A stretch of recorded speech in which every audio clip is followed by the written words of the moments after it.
Good afternoon, ladies and gentlemen. Let me give you a weekly update on the Russian aggression against Ukraine between September 25th and October 1st. Last week was marked with the slight decrease in the enemy's fire activity. However, it didn't result in complete ceasefire. The average daily number of ceasefire violations by the enemy amounted to about 15 episodes. The lowest number, 13, was recorded on Monday, September 25th, and the highest, 20 episodes, on Saturday, September 30th.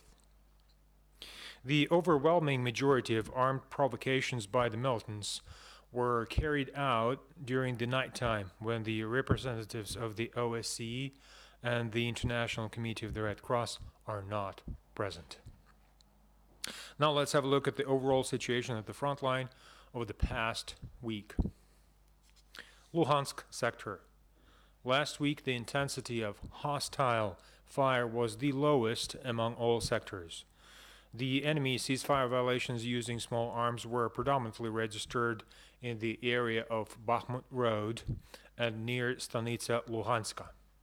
The tensest situation in the sector was registered on September 29, when the Russian proxies opened low-intensity mortar fire at Novotoshkivske and Krymske.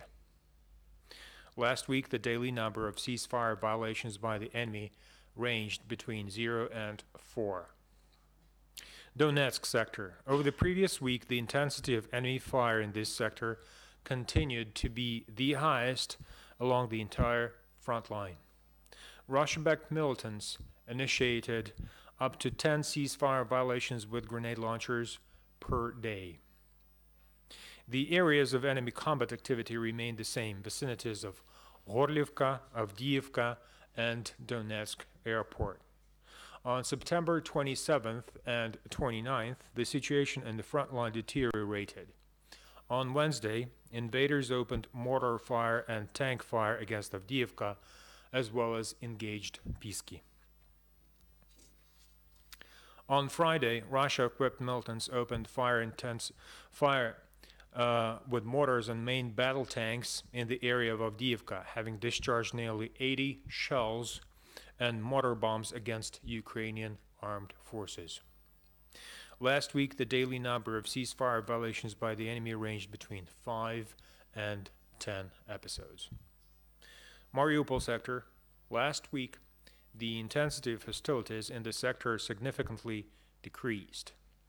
As a rule, invaders committed up to 5 ceasefire violations with small arms per day, and occasionally opened low-intensity mortar fire at positions of Ukrainian armed forces.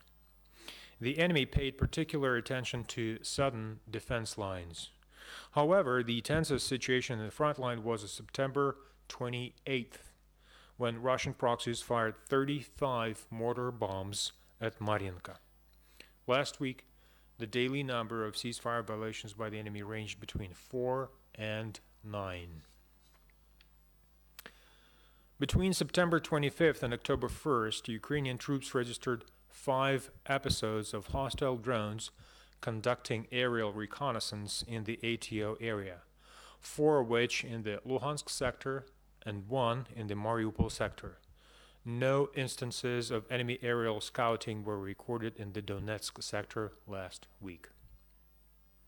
On September 29th, 18 heavy trucks from the Russian Federation delivered to militants residing in Luhansk spare parts for self-propelled artillery guns. A day earlier, the so-called 69th humanitarian convoy brought into occupied territories of eastern Ukraine about 450 tons of unidentified cargo. The military intelligence reports that the number of confirmed casualties amongst Russian proxies over the week is 6 killed and 15 wounded.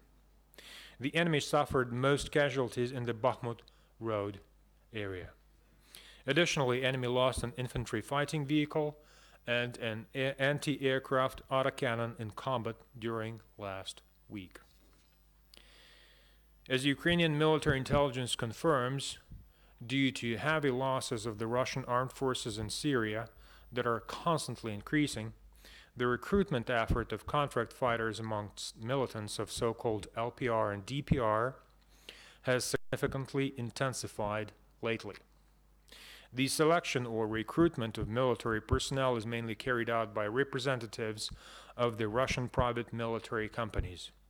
The most qualified candidates are selected by the specialists of the General Staff, Main Intelligence Directorate of the Russian Armed Forces. Last week, 3 Ukrainian servicemen were killed in action and 10 wounded in action.